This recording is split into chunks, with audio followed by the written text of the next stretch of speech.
online broadcast network, AFTERBUZZ TV. Over 20 million weekly downloads in over 150 countries, and your number one source for after-show entertainment.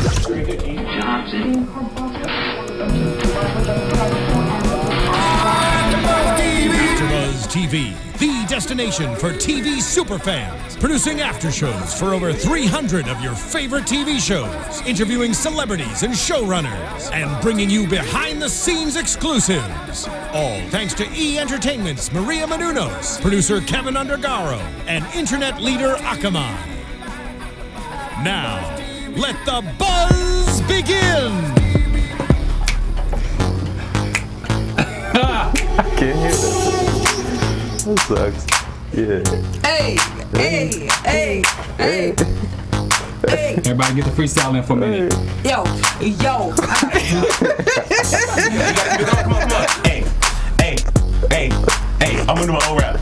Yo, my name is Emile, and I can feel what you feeling inside. I'll take it. I like. Hey, what's up, everybody? You're tuned into AfterBuzz TV for Ballers on HBO. I am your host, Bamm Ericsen, and I would like to introduce my panel. Hey everyone, I'm Sofia Stanley. I'm Emile Ennis Jr. What's up, everybody? I'm Kennlia. And we have a very special guest. He plays the character of Alonzo. Please welcome to AfterBuzz, Mr. Antoine Harris. Yeah. So, bro, listen. In honor, I brought my Jordans today. Oh my God. I brought my Jordans, and the first thing when you saw me, you was like, "Are you wearing Jordan?" Okay, so seriously, I mean, talk to me. Like, do you have a problem with Ricky and the tennis shoe? See, putting into the ice water. See, the thing is, the situation is that everybody's so worried about the material thing when this man fucked my mom. So let's go behind. Mom can't have a life too? She can, but not with my teammates. But what about the fact that you're boning your mom's homegirls? That has nothing to do with anything. They grown ass women. You know what I'm saying? They don't run with her. You know, she's a grown woman. I'm a grown man. But these are my teammates, Mom. You know, when teammates come together, they become family. You know, so the fact that you boning one of my teammates, I have to deal with it every day. Like your homegirl, she could be like, she'd probably tell your other friends. She's not really gonna bring it to you, probably. You know what I'm saying? You'll never know. But you boning my teammate, everybody knows. But Ricky didn't even know, right? He didn't know that was your mom. Didn't know? You're right, he didn't know. But the problem was, I knew. You know what I'm saying? So we're talking about my attitude and my approach to Ricky and the reason why I had a problem with Ricky.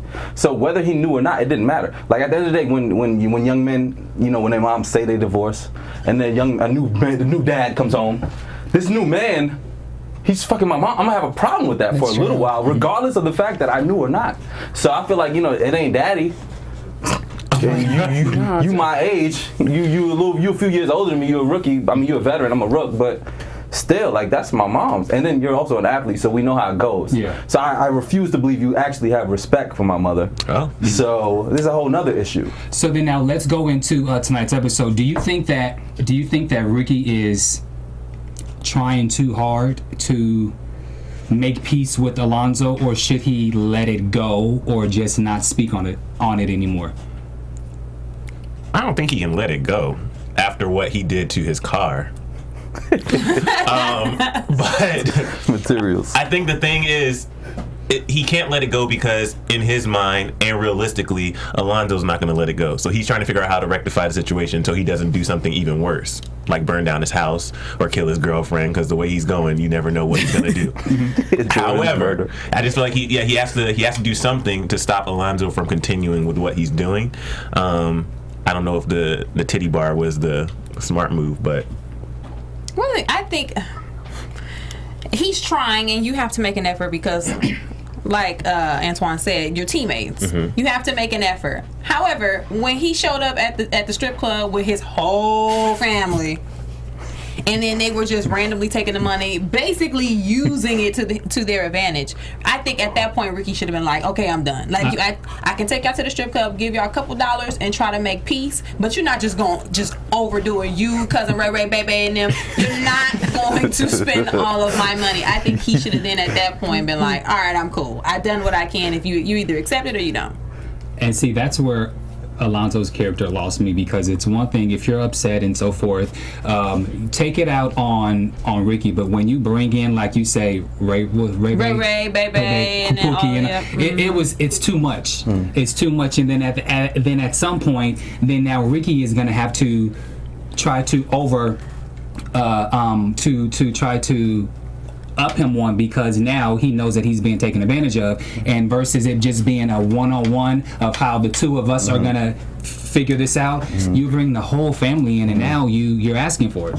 See, I actually take it from a completely different vantage point. On one level, I actually was surprised that Ricky was mature enough to try to squash it. Right? Because think about it. He is, in fact, the veteran, but is being treated like a rookie, and he's being hazed. Right? So they literally dunked his dunks, and then they fucked up his car. So the fact that, to me, he's actually coming to him, and instead of actually doing something bad to him, he's trying to say, like, yo, bro, like, let's have a good time. Let's, spend some money on some chicks, and we can squash it. So I was actually extremely surprised that Ricky was that mature. Alonzo's character and the way he handled it, that also makes sense to me. And it makes sense to me for several reasons. First of all, just like he said, he had sex with his mom. But more importantly, again, these are top athletes. They don't do anything halfway. They do everything extra. So when I'm hurt, I'm extra hurt because you were screwing my mom. And not only were you screwing my mom, you're not just some random football player. You're Ricky Jarrett. And everyone knows that you, like, bang chick. So just like he said, it's not like you really like my mom. So now I actually feel like you were really sticking it to me. Like, I'm not just gonna fuck you over, I'm gonna literally fuck you over because I'm fucking your mom. So in order to balance it back, he kind of literally and figuratively has to do the same thing. And what's one of the things that obviously Ricky seems to care about is money. So he's gonna bring all of his family, all of his friends in there, not only to spend money, but I also think it was an alpha male move, like, yo dude, don't try nothing. Does that make sense? Like, to me, the way he was like, this is my brother, my other brother, whatever, it was also saying, just in case you go sideways on me, I got my whole crew in here, and we're gonna whoop you. So it was all of that. And if you're man enough to take all of that, then we can really squash it. Which seemed like it wasn't possible, and that's why he had to call in Uncle Frank. And again, I respect Ricky for that. I do too. But I get the fact that it was overboard, because that's who they are. Yeah, I get that. The only other thing that I want to mention about this is, again, I think when you're looking at the bigger picture, Ricky is the bigger player. He's the more famous person. He has more power, and you see that because what happens when when Alonzo was pulled over, he got his Uncle Frank to do what he did. You wound up losing because Alonzo was trying to go toe to toe with a guy who has technically more power, more prestige, more celebrity than Ricky. So I felt like because you were really Alonzo was really acting like the rookie in this instance, not realizing the power that someone like Ricky has, and that's why he lost. I mean, you think I lost? Oh, you gave up. Ricky got what he wanted. But I got what I wanted as well. Like, I can't reverse him fucking my mom's. You know what I'm saying? I totally disrespected you at this club.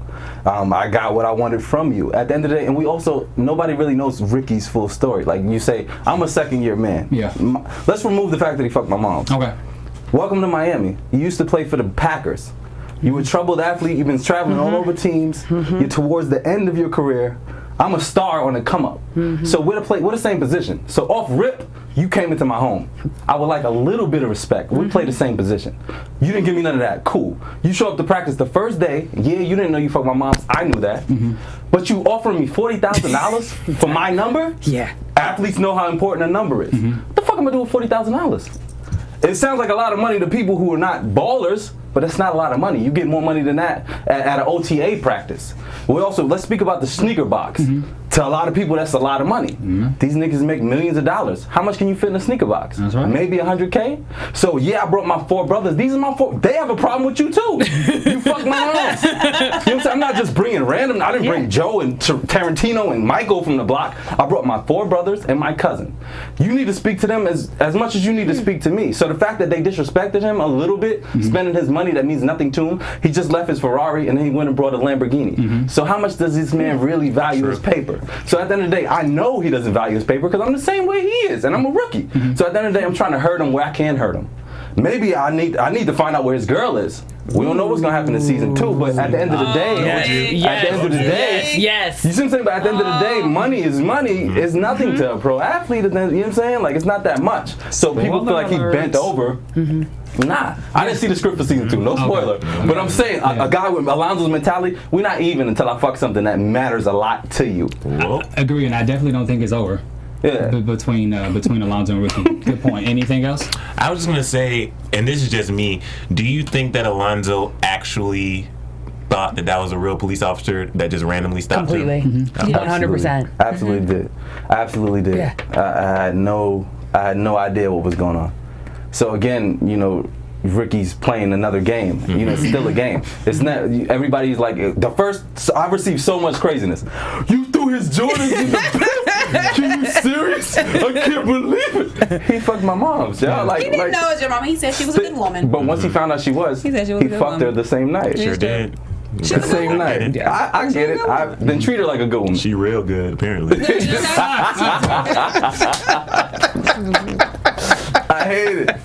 I hate it so much. Oh, gosh. It just means people care. No, really. When they come for you like that on social media, it just means that they're engaged and they're watching as if it's real. Because I think that there is something about it, because even when the cop pulled him over, I got mad in a different kind of way. Does it make sense that I'll talk about off camera? Because I was like, yo, how this cop is going to literally like arrest him? Does it make sense? Like yes, you saw the smoke coming out, right? But when he came out, you didn't go, oh, license, registration, whatever. You immediately jack him up. I was mad. So presumably him in the same situation, but again, it's because it feels real. The show doesn't feel like you're watching something. It feels like you're watching real life. So people are vested. Well, what do you guys think? What do you guys think about Charles keep getting the text messages from? Now I'm gonna go on my phone. That video was that was a good video. It ain't even look real. It looked like I don't care. It just well, because when they hired the woman, they probably didn't say, "Can you isolate?" Isolation. That probably wasn't in the description. The character description. Isolation. Oh God. But Charles, I feel bad for him. Poor Charles. Like he means well. Why do you feel bad for Charles? I feel bad for Charles because, like I said last week or maybe the week before, every football dude didn't get women. Yeah. Every dude in the NFL isn't the top dude. He's not the Dez Bryants. He's not out here where his face is known, where everybody just gravitates towards him. The way he's acting in this situation, he's never gotten these kinds of texts. He's never dealt with this situation because he would have a little more. He would be able to deal with it a little better. So the fact that he's now going through this and he's like, man, I don't know what to do, and he's like panicking and he's so focused in and zoned in on this one little thing. Because think about it. Let's say you a cute dude, you a fine dude, and some girl texts you and you don't want her texting you. Stop texting me, block, and you're done. Yeah. And it's such a huge thing for him. That's why I'm like, I feel so bad for him because he's making this one situation way bigger than it really is. It's really the most exciting thing that he's had in his life for a long time. Probably since he retired. Poor thing. Yeah. But Ricky is not making the situation worse. I mean, he's not making it better by instigating the situation, especially for someone who is character is a little weaker than him. What do you guys think about that? Well, it's not Ricky's job to patrol Charles's marriage. Yeah. Charles is a grown man. If you don't want her texting you, just stop texting her. Just like even Ricky took the phone and said, "Leave me alone," or "Stop doing this." Like that's all Charles had to do in the beginning. So I don't really put anything on Ricky because like when dudes I don't like try to talk to me, I give them my friend's number and you tell them to stop calling you. Like to me, it was just what people do. Like I don't know. And everybody knows like friends and like the friends. I feel like Ricky is like one of the friends, and you don't put yourself in a situation like he continues to do. He's getting the text messages like Kennlia said. He can just send back stop. He goes to a strip club, which if he's having these temptations with this one girl. He doesn't need to be going to a strip club right now.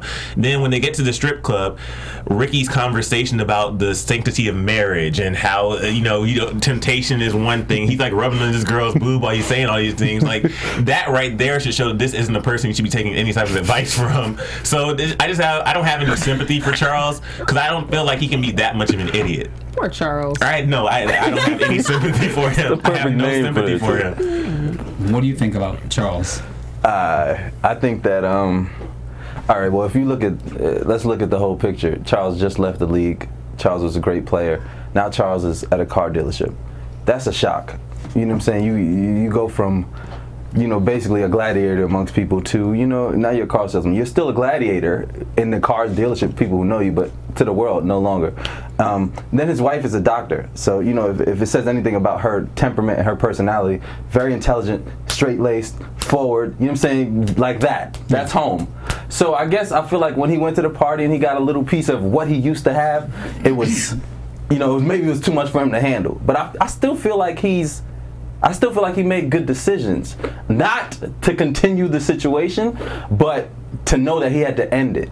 Now, the way he dealt with it, you know what I'm saying? Everybody could say this is what you should have did, but what would you have done in the same situation? You know what I'm saying? At the end of the day, he didn't go over there and fuck. At the end of the day, to him, it's just like, hey, this is a naked chick. I see naked chicks on porno. It's no problem. I feel like if he really wants his wife, he needs to nip it in the bud, though. Emile, what? Oh no, I was agreeing with everything you're saying. I just don't that one part where he kept asking, is it really that big of a deal? It is a big deal. Yeah, saying that he was only going to keep it. Deal. He's going to keep the picture, and then he kept using the reference. What do you guys think about the reference between it's just one little picture? It's the same as if I had a picture of someone. That ain't the same as porn. It's not. That ain't the same. I think everybody kept saying you can actually have sex with her. Yeah, so stop it. You could actually have sex with a porno star too. When you're a football player, yeah. You can be wherever they at. You can. I agree, but I think I'm going to bring it back to the fact that I feel like Charles doesn't have that much pull. And I think that's why Charles is so geeked. He's never gotten this type of chick. He may have been in college and played college and had some little Pop-Tarts, you know what I mean, kind of saying hi to him, but they were probably saying hi to his more famous star on the team. And that's who they really wanted to get with, and they only got with him because he was the only one available because they were off doing something else. I feel like that's part of it, as well as the fact that just look at that scene when we thought he was fucking, I'm cursing a lot today, when he was sleeping with old girl and it was really his wife. Well, maybe if you banged your wife out like that every day, she'd send you naked pictures. No, it's some real talk, because just like you said, right, she's a doctor, obviously holding it down for you, because before then you didn't really have a job. You finally got a job at the dealership and you're all stressing about some little Pop-Tart popping her little bunch. Your wife is banging. And that's why when you saw that scene, you didn't really notice the difference between who he was from behind until you saw her face. So maybe like you'd have a little bit more oomph in your life if you manned up and stop complaining so much like, I work at a car dealership and I'm fat. And that's why when you said Dunkin' Donuts, like, yo, that was cold, man. Well, then lose some effing weight, F your wife, get rid of the pictures, and man up and be like, yo, I'm sorry. Like, I should have deleted the picture and keep it moving. As far as the Dunkin' Donuts comment is concerned, that comment was out of order for, that was out of order. I don't think it was out of order. I think that was. It was, I'll say why I think it's out of order, then you can reply back. No matter how upset you are at your partner, your spouse, you don't ever go below the belt, and that was completely below the belt to talk about his weight, and to basically call him fat. That's equivalent to guys when we say things like, you're fat or like it's way below the belt. It's too much. Why do you think that it's not? I don't think it was out of order because, let's be realistic, he's already depressed. He's going to Dunkin' Donuts. Basically, Emile's saying that she's just calling it like she sees it. Like, that's actually where he's gonna go. Like, you don't got no pull, dude, and you don't got no money. Look, when you walk out the door, he's like, shit. Damn, I really am going to Dunkin' Donuts. The thing is, yeah, it may have been below the belt, but it was also below the belt for him to have a girl doing isolations with her booty cheek on his phone. He emailed it to himself. So, I mean, eye for an eye. Yeah, I hear you. But I mean, you could also say that when you play on someone's insecurities as the partner, and you see your competition that's not playing on his insecurities, you're kind of like pushing him away when you should maybe be pulling him in. Oh, that's true. And the funny thing is, I completely agree with you, but not in that initial second. Because at the end of the day, if I have to cater to you that much like a child, I can't do this. Does it make sense? Like, if I have to worry every single time that some Pop-Tart is going to be like, ooh, you used to play football, and you then have the audacity to keep that shit on your phone and then you emailed it to yourself? Not... At first, right? Yeah, I didn't do it though, right? I was gonna.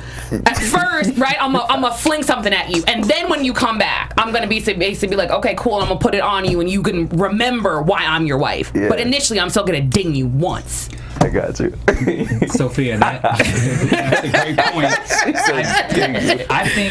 I think the wife knew what she was getting herself into, because how many times in the first episode or second episode, how she was always having to, she's always babying him, so you can't expect her to change her ways when it appears that she's been babying him all the time. But then that's exactly why you're not supposed to. But that's exactly why you're not supposed to step out, because you got a good thing here. You have a wife who is a doctor. So let's be real. Financially, he's not in the same situation as some of these other dudes where he's literally going to go hungry, right? She loves him. She's always loved him, and presumably he never was a star. So that means in our world that she actually loves him. She didn't get together with him because he's a football player and he was a star. That was never going to be the reality of this situation, right? She loves him for him. So I do all of this babying, and you go to one goddamn party and you can't control yourself? You're a grown man. You don't know how to delete. You don't know how to block. You don't know how to delete it off your phone. So then I'm going to treat you like a chump, because you a chump. And that's why she was like, oh, go ahead, go to Dunkin' Donuts, because you a chump. Poor Charles. I'm 50-50. I don't really feel sorry for him. I don't feel sorry for him. And even though I've been giving a lot of shit, I actually do. And the reason being is because it's that new to him. I'm trying to figure out a non-R-rated way to say this, but it's like little kids or dudes who never got some. It's like new pussy. Like, they sprung. You know what I mean? They're like, yo, dog, like, she's about to whatever. It's like, no, but if you a grown man, that doesn't bother you anymore. Does that make sense? Like, you see them coming, you're like, I've already had and that. You know what I mean? I'm trying to be kind of not whatever. Yeah. But you get what I'm trying to say? Hopefully you adults out there know what I'm saying. Yeah. So it doesn't whatever. So you may flirt and get a little bit like, oh, she's flirting with me, but you leave it there because it's not integral to your ego. Because you're like, oh, I get women. That's not an issue for me, right? Charles doesn't. So he's literally acting like a 15-year-old who's getting a boner for the first time. So I do feel sorry for him, because I really don't think he can help it. Like, I really think he's that geeked. Yeah, let's hope. Well, good thing my mom knows I curse. Well, let's move on to Spencer. Finally picking up the phone because Vern's calling, because now Vern is in a situation. Do you think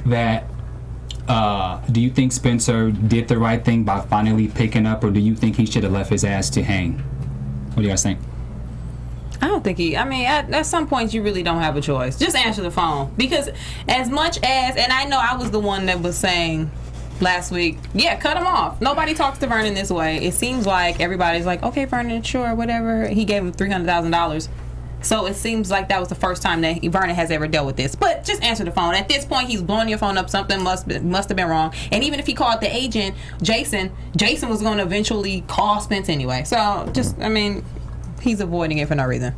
And I felt like it was a little bit like a relationship. Right? Didn't you feel that? Like, you know what I mean? Like when you mad at your dude or you mad at your girl and you're like, yeah, I'm gonna show them, I'm not gonna answer the phone. It felt a little bit childish, especially after the way that he left the restaurant. So I don't think he had a plan. It was purely his emotions were hurt, and he was like, well, when he gives me back my $300,000. And I think that's why Joe looked at him in the way across the table. It was kind of like, yo, dude, are you serious? Like, this is actually right now our meal ticket, right, and you're not going to answer the phone, number one. Number two, you're literally not going to answer the phone for your client while you're with a potential new client. You're like, oh, we're all about our clients? No, if you're all about your clients, you're going to take the phone call and you're going to apologize to Victor Cruz and be like, I'll be right back. I just need to take care of this. Let me make sure that Vern's all right. So that I know as a potential client, you're going to give me that level of service.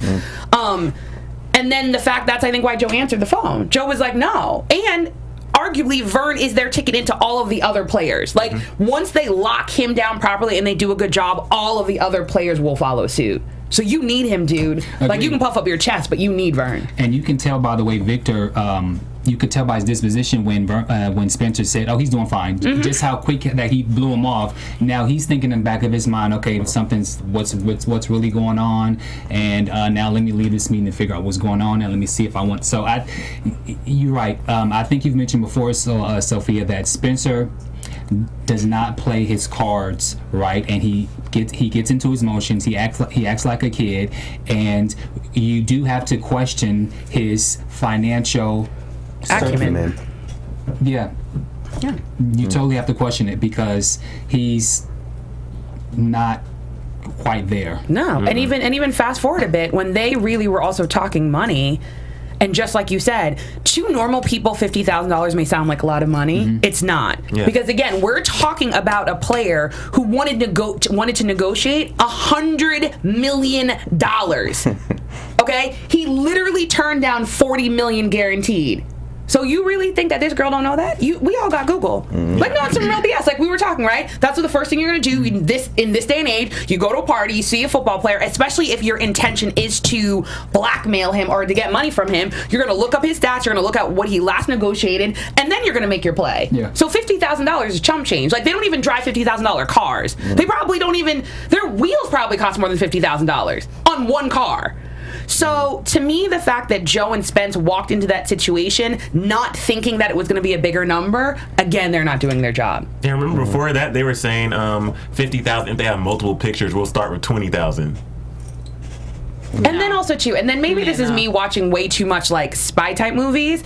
When you got the email, like, you didn't kind of go back and try to find the IP address. Like, you didn't go back through possibly, like, the cameras on the yacht. Like, you know what I mean? Like, I'm investigating, like, on some real BS. Because the way that and I think they're doing everything on purpose, and they're setting little breadcrumbs, right? So 2 episodes ago, Reggie was like, we want to make him the marquee player for the NFL. We're gonna make him like, clean cut, suit and tie, blah blah blah, NFL family, roo-rah, whatever bullshit, right? And now these pictures, that not only can it derail the current deal, it can derail his entire career and his career after that. You ain't doing no investigating? Like, you don't talk to nobody? Figure out who, like, you need to figure out who are all these girls. You need to send a private detective. You need to literally scan their effing phones. It's 2015. And you can hack into everything. And where is the legal people in their camp? Where's the legal people? You're in my head. Keep talking. I was going to say that. Because the first thing, when you sent the picture via text message, I would have then got the picture. I'd have sent it to the lawyer or whoever, and I would have talked to them, because at first we had to go back and rewind it. When I first saw the pictures, I didn't see any cocaine. So I was thinking, well, just leak the pictures out yourself and then beat the girl to it, because I didn't see the cocaine on it. And then control the narrative. And then when you rewinded it, then you guys, Antoine, you pointed it out. So they're not. See, and I thought you were going to go somewhere else with it, and I'll be really, really short and sweet with this. So when Joe was about to write the check for $50,000, the fact that they're not talking about contractual terms, you're stupid. Because let's say they did agree to $50,000, then tomorrow they're going to be like, we want more money. The only way to guarantee that someone isn't still going to spill or blackmail you or extort you for more money is not only do you have to have them sign a contract, the penalty for the contract needs to be significantly more money than they can get for selling the pictures. Does that make sense? So for instance, let's say the most anyone could ever get is $2 million for the pictures, then you have to make the penalty $25 million. Does that make sense? So it's cost prohibitive. I know if I do it, literally I'm going to be broke and destitute. The fact that they're not talking any of this, they literally thought they sized the dude up, and they were like, oh, you low rent, so we going to approach you low rent. And that's why I had to say, like, oh, I may be low rent, but I'm low rent. I'm like the Don low rent. Does that make sense? I may not be CO, but I'm like the Don. And that's why he literally had to be like, oh, my name comes from the Cuban, and the way that we won is that we had machetes. So at the end of the day, I don't need to kill all y'all, but all I have to do is chop one of you up, and the rest of you are going to turn around and run. Yeah. So run. And he had a ponytail. You can't trust nobody with a ponytail. Especially not. And you see the swords on his wall? Yeah, you got a ponytail. Swords on the ponytail? I think means business. Oh my God. Steven Seagal. I was about to say, though, but I think another reason maybe why they didn't counsel the legal team is because you got to also understand how they got the boat. You know what I'm saying? So maybe by them getting lawyers involved, they sinking themselves. Like, exactly. Spencer and Rob, they still trying to prove themselves to this company. You're on the boss's boat. you don't want it to get to the legal team yet. You know what I'm saying? I do feel like they still handled it wrong, but I feel like they were trying to cover their tracks. They was trying to clean it up before it got big.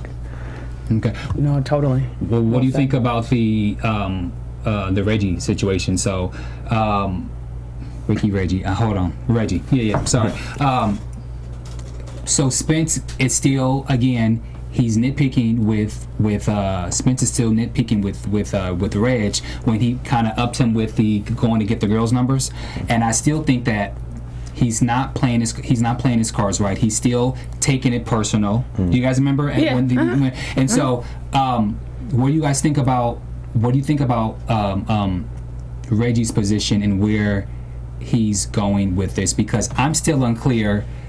But prior to this Angela Lee, I am still unsure who took the pictures. How did it get out? Like, I'm still kind of questioning Reggie's. Well, I have a motive. prediction, so I'll save it. I think I know Reggie in that. Yeah, so I'll save it for that. But I do have a. And I'm piggybacking off of hers because I think I know where she's going. I have a prediction too. Yeah. I think though.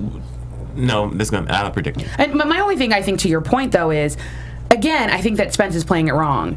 If you have to keep asserting that you're the bigger star, then you ain't a star. Yeah. No, seriously, because it's literally like the reason Reggie wins is because I really am just Reggie from Compton. Does that make sense? That's all I gotta do. You this big star, you now a financial manager at Anderson Consulting and blah blah blah. The fact that you have to keep telling me that means that like you're not securing it because you're not doing your job. If you were, there would be no reason that you'd have to puff up your chest because you'd actually be winning. Yeah, good point. Spence, I'm sorry. I was about to say also that we got to also remember who Spence is. Like, he just left the league. So it's still an adjustment for him as well. You know what I'm saying? You can't change a play game in the ninth inning, as the great philosopher Jay-Z once said. So, like, you can't really, you know what I'm saying? You can't expect him to turn into super businessman instantly. I feel like it's going to be a gradual process for him. And it's also a process for him to kind of be able to play the background a little bit when he's always used to being the front. You know what I'm saying? So I feel like that's got to be an adjustment for him as well. You know what I'm saying? In addition to where he knows he really is financially, I feel like, you know, he's fighting as well. What Antoine just said made me think of something of when, who was Spence talking to? Was he talking to Jason? How he's like, yo, I really miss breaking bones. What did he say? So what Antoine just said like really resonated with me because, and I think that's actually what Spence is doing wrong. One thing, and we talked about this, I guess, 2 episodes ago, when Joe was playing dice with everyone, right? You were like amazed that he knew how to play dice, and I was like, no, a hustler is a hustler. Like, I don't care if you hustler on Wall Street or you hustler on the block. It's the same mentality. You just suit up differently, right? To me, Spence is doing himself a disservice. If Spence really is like a bone crusher, and from the little tiny snippets we've been getting, not only was he a bone crusher, he was a little bit like not by the book. Like, he would literally hit you on your knees, right? He was dirty, right? That's actually why Spence isn't winning, because Spence has gotten too clean cut and suit and tie and is actually too concerned with his custom made suits, and he's not going grimy. Because maybe if he was going grimy, he would have already figured out who this girl is. So maybe next episode, it's not a prediction, but it kind of is. Hopefully next episode we see that grimy Spencer, because that's how you're gonna win. You still can polish up, but who you are is who you are, because that's what got you to the league. That's what made you successful. You give that up, then you literally have nothing, because he's never gonna be able to play with the old man. Think about it. Old man is going to be old money, pedigree, school, so forth and so on. You can't play that game, so play your game. And that's, I think, why Spence is messing up. Agree. Let's talk about you, Mr. Harris. Tell us how you got this role. Okay. Wow. Okay. I just finished doing a super duper small part on Persons of Interest, and my manager actually was like, hey, there's a show coming out on HBO. It's going to be called Ballers. You know, they didn't really tell me who was in it yet. You know, it's like, but they was like, hey, you know, they're casting in LA. You know, Mark Wahlberg and Steve Levinson, they always cast out of LA. Sheila Jaffe is their casting director. They're like, they're casting in LA, but I was New York based. They're like, but you can tape. You know what I'm saying? Like, it's not as good as being in the room, but you can tape. I was like, okay, cool. I'm gonna tape. I taped. This is now September.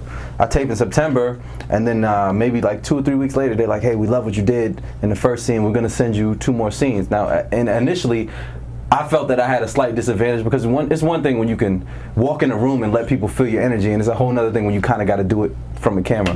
But I guess they saw it. You know, they asked me to do another scene. I did another scene. Then they're like, okay, this is really good. Are you going to be in LA anytime soon? I was like, not going to be in LA anytime soon. if I get the job. But other than that, no.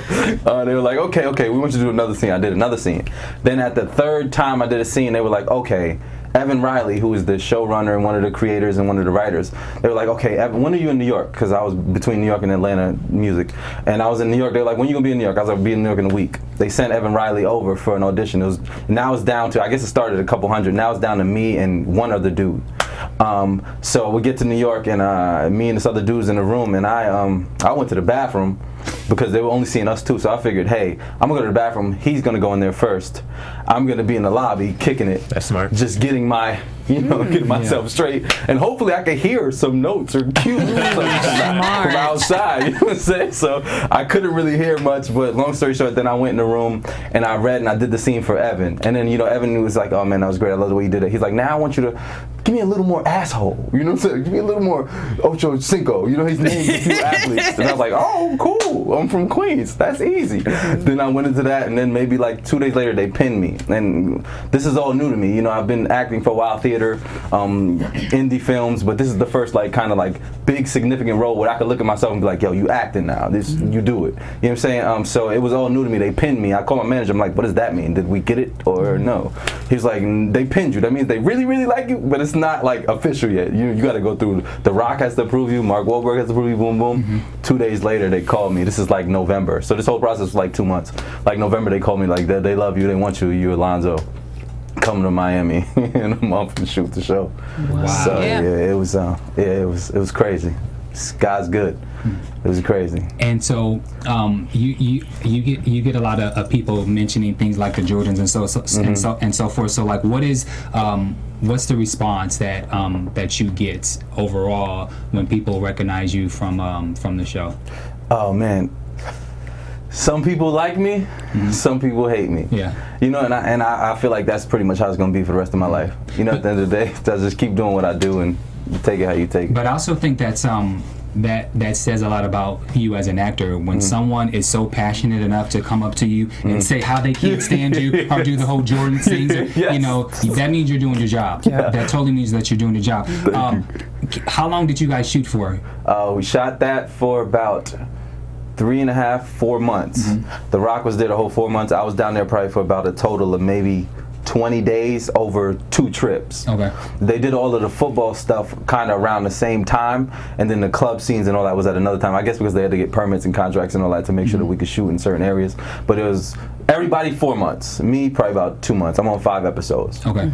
And did you have prior football experience? Yeah, I was a walk-on at Virginia Tech, but a walk-on that never sees the, you know what I'm saying, they don't, nothing. I ran track, I was on a track scholarship, so it doesn't matter. A lot of my teammates is in the NFL, you know what I'm saying, so it's like I would never say, I play ball with you. It doesn't matter. Cam Chancellor won a Super Bowl, you know what I'm saying, like it doesn't matter. But yeah, I played in high school as well, so growing up I played Pee Wee, Pop Warner, football, but nothing crazy, not like the dude that I'm playing.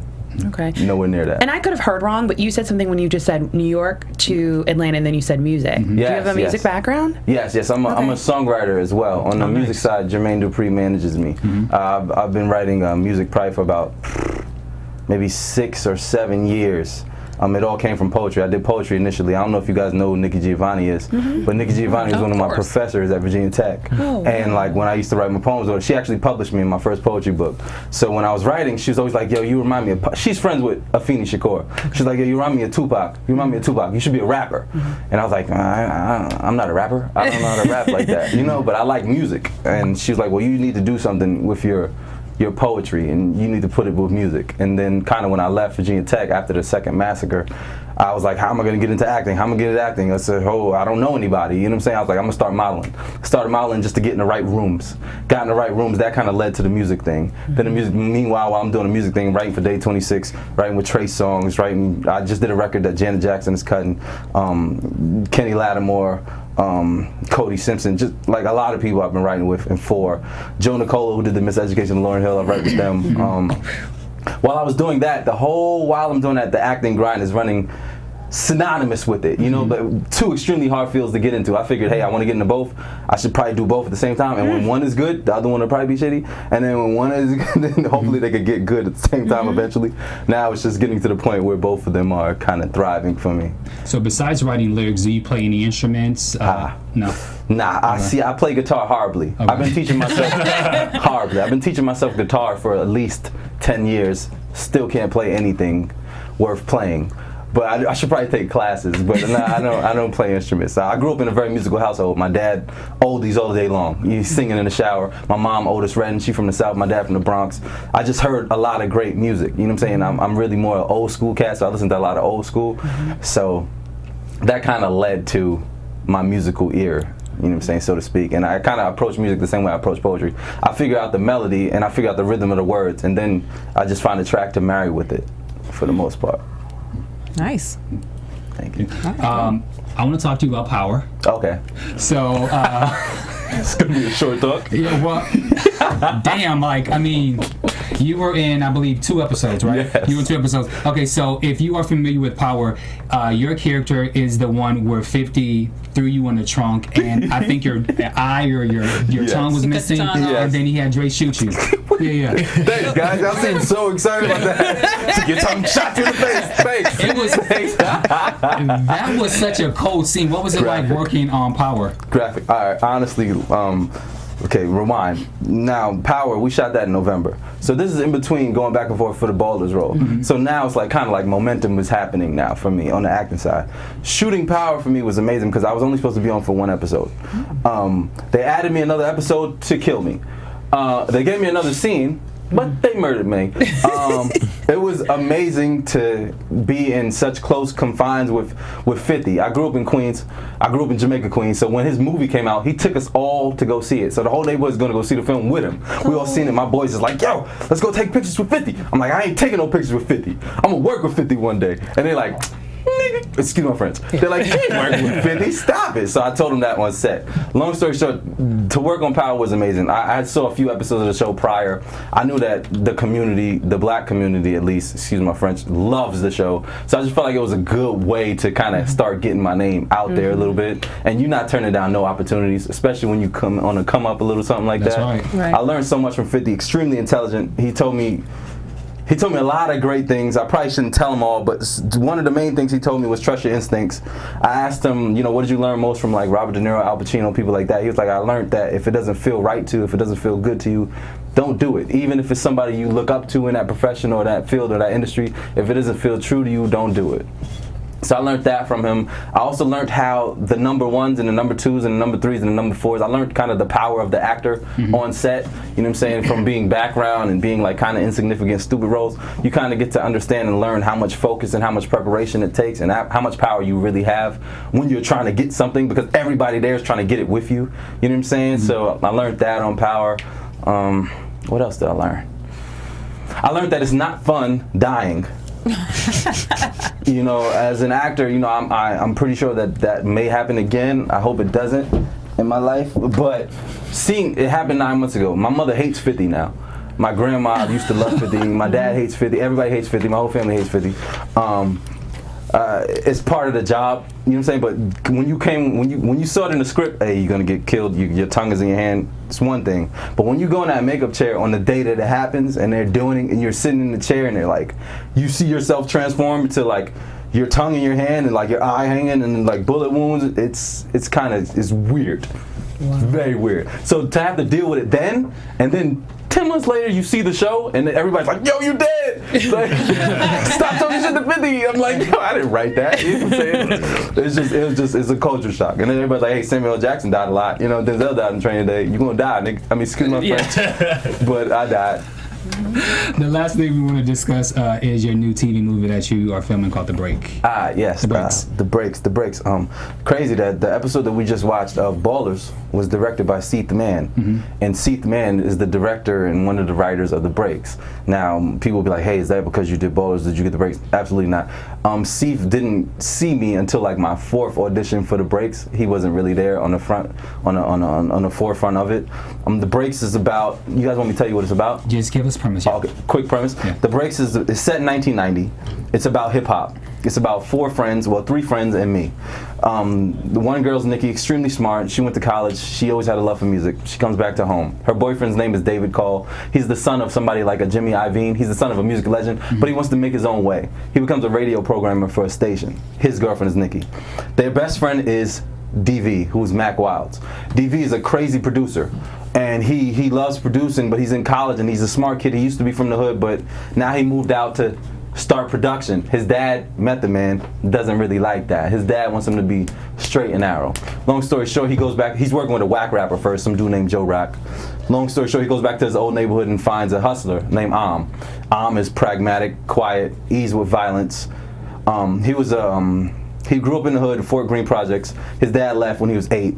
His mother had a struggle with him from 8 to 14. By the time he got to 14, she had already lost the battle. He saw the hustlers in the street. He saw what was going on. He was like, hey, I'm trying to get to this paper.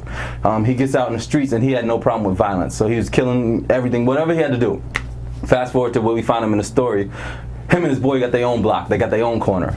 The whole time I'm out in the streets going crazy, doing what I got to do to make a living, when I come home, my emotions come out in my pen. He's a writer. He's a rapper. He's a crazy rapper. He just battles. He don't take it seriously because he's getting money outside. He don't really care about that. Long story short, DV finds him, and then they come together and hopefully make something amazing. It's set up as a film already, and basically by the performance of it, they'll roll it into a series. It's the 3rd film. Nice. And when will this be out? That'll air in December. On what? VH1. Okay. perfect. Yes. Nice. All right. So now let's go into Kennelia's cold piece of the week. Cold piece of the week this week goes to our special guest, Antoine.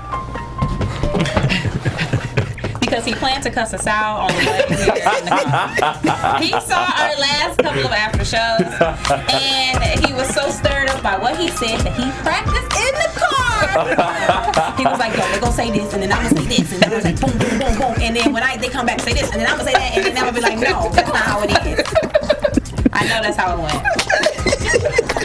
That's how it went. I don't think I deserve the cold piece of the week. And we give you the cold piece because you were an amazing guest this week, and you're doing a great job on Ballers. And we commend you for taking a step on faith and pursuing your career and coming in and joining us on this after show. I also want to give cold piece to Maximo's ponytail. Like I said, you can't trust a man with a ponytail. If you got a ponytail and you watching, we really love you. But I'm just saying, you can't trust you got a ponytail. We can't trust you. Shout out to Steven Seagal. So let us know online who your cold piece and cold piece of the week is. Hit us up on Twitter, Instagram. Let's go into our predictions. I think that Reggie might have possibly had something to do with setting Angela Lee in that situation, since he was so adamant with getting Vernon to stay and party and do all those things. I don't think that's coincidence, knowing that I don't think he cares about Vernon, to be honest. And that would take down Spence as well, so I think that's definitely a possibility. Piggybacking off of Emile, I also think Reggie has something to do with it, because they showed us specifically that Reggie was taking the pictures of him doing the coke and whatever. So to me, you don't show us that unless you had something to do with it. I kind of think Reggie is just doing it just to get at Spence and get some more money out of him. I don't think he really is trying to hurt Vernon, because I think they're probably going to take care of it before it gets to that point. But I want to say that I feel like Reggie has a hand in it.